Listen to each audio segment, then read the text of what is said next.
At school down the road on Thursday, the Flashes want to build on that momentum yesterday as they traveled to Ypsilanti to take on the Eastern Michigan Eagles. After the Eagles jumped out to an early lead, Kent State ramped up the pressure but could not find that decisive pass or shot and lost 1-0. This loss puts the Flashes down to 7th in the MAC on the outside looking in, making their final regular season game a must-win.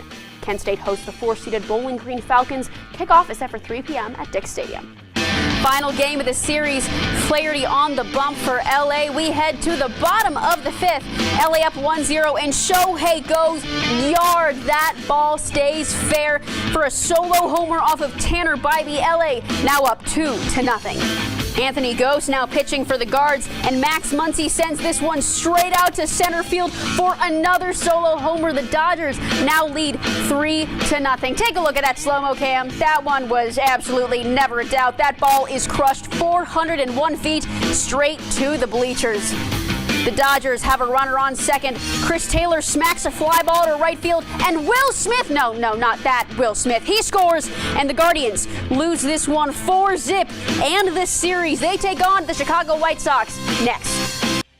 It was senior day for the volleyball team as they hosted the Toledo Rockets in their season finale. The Flashes could not end their season on a high as a team, but had some impressive individual performances. Freshman Leslie Fruta led the team with a career-high 16 digs, and junior Kendall White earned 10 digs, recording her 14th double-double of the season. Catch the Flashes back on the court next season as we will see players like Leslie Fruta back to reach more career highs. Golden Flashes. What do you think, Liv? I'm going to choose to be a little bit more optimistic here. I'm choosing to save any judgment until I see how Kent State plays Toledo, because like you said, it's either going to be Toledo or Akron. Most likely how it shakes out, it will be Toledo. I think that if Kent State can at least prove that they can handle this Toledo team, then they've got a chance at winning. Toledo, the big issue with them is that they are a very high scoring team. Their lowest score all season was 62 points. That was against Central Michigan. And I think that the Flashes, if they can handle the two-headed monster that is Raheem Moss and Dante Maddox Jr., I think they're in good shape because Kent is also a relatively high-scoring team. Toledo also lets their opponents score a lot. So the key for Kent State is really going to be figuring out how to score. They're still working through some rough patches here. Chris Payton Jr., as we found out on Saturday, out for the season with that broken wrist, which is a huge blow to Kent State. But I think if they can figure out some things defensively, and if they can handle Toledo, maybe not necessarily even win that game, but play well against Toledo, I think they stand a chance of at least going to the semifinals. Welcome back to Sports Corner. It's time for me to hand out the Empowerment Crown this week, and this one is truly special, so let's get right to it.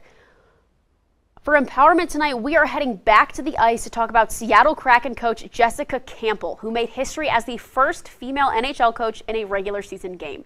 Campbell has shattered this glass ceiling in the NHL, reaching a crucial milestone that many other leagues have accomplished as well. Campbell is a former hockey player herself, playing on Team Saskatchewan before shifting into a coaching role. She worked with the Kraken's AHL team before getting hired with the NHL team this summer. All sports are male-dominated, but hockey has been particularly difficult for women to break into for a number of reasons, but Campbell is showing it can be done. She's a phenomenal role model for all women who love hockey and have dreamed of coaching on the highest level. We wish Coach Campbell a great season and hope many more follow in her footsteps. Well, let's see if the Flashes could take flight or would they stay grounded. You know what? We'll take it to Rynearson Stadium for the highlights. And the play that made Bleacher Report and Barstool, Kent starts with an onside kick, and it could not go worse if they tried. Kendrick Noling of EMU scoops it up and scores. First play of the game, Eastern Michigan takes a 7-0 lead over the Flashes. We jump ahead, 50 seconds left in the first half.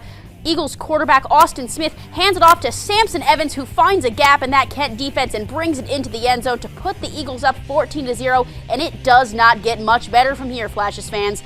2nd and 7 for Eastern Michigan University. Smith takes the snap, he's going to float it, and that will drop right into Tanner New's hands. Place that ball perfectly in the corner of the end zone. The Eagles lead 21-0. 2nd and 7 this time for the Flashes. They're trying to get the offense started. Michael Lima was benched in the first quarter, so we've got Tommy Ulatowski in at QB. He will uncork and connect with Luke Floria for 14 yards out, and Kent State gets on the board in the third. Kent State down 28-7. Ulatowski fakes the handoff and goes deep to Floria once again, this time 43 yards, but hey, it's not going to be enough. The Eagles take down the Flashes 28-14.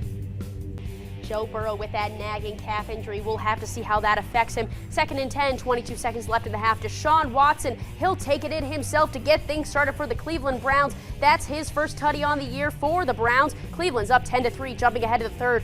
Watson fakes the handoff. He's going to evade heavy Cincinnati pressure here and will fire a gorgeous throw to the Cincinnati defense. That's going to be intercepted by Dax Hill as he finally gets shoved out of bounds. Thankfully, nothing came out of that drive there. Bengals going for it on 4th and 4, but watch out. Here comes Myles Garrett. He's hungry for his first sack of the season, and Joe Burrow goes down hard. It's 2nd and goal for the Browns. Watson drops back and connects with Harrison Bryant for a 3-yard touchdown. Watch out, folks. Here come the new look Browns. They're going to win this one 24-3. And who day? Day 0-1. But keeping things in the AFC North, we head down to Texas where the Steelers are visiting the Houston Texans and rookie C.J. Stroud. 2nd and goal for the Texans. Stroud hits Nico Collins for a touchdown, and I gotta say, those unis are clean. Top 3 alternates in my opinion. I'm getting off topic though. Anyway, Stroud on 1st and 10, 41 seconds left in the half, completes to Collins, and Collins just drags a defender here for a few more yards after that catch. We're gonna jump ahead to the third. Houston leads 16-3. Kenny Pickett looking to make a comeback for Pittsburgh. The pocket collapses. Pickett throws across his body to Najee Harris. Harris gets knocked down, but he is not down. Najee gets back up and just starts fighting for every yard till he gets dragged down to the 8-yard line. Back to the Texans. Stroud takes the snap, flips it to Singletary, and Singletary passes to Dalton Schultz in the end zone. Would you believe that's Singletary's first passing touchdown? I wouldn't. Moving along to Houston, they are up big as Stroud uncorks and hits Collins, who brings it to the house, and that will do it, sports fans. Houston wins 30-6 in spectacular fashion to improve to 2-2.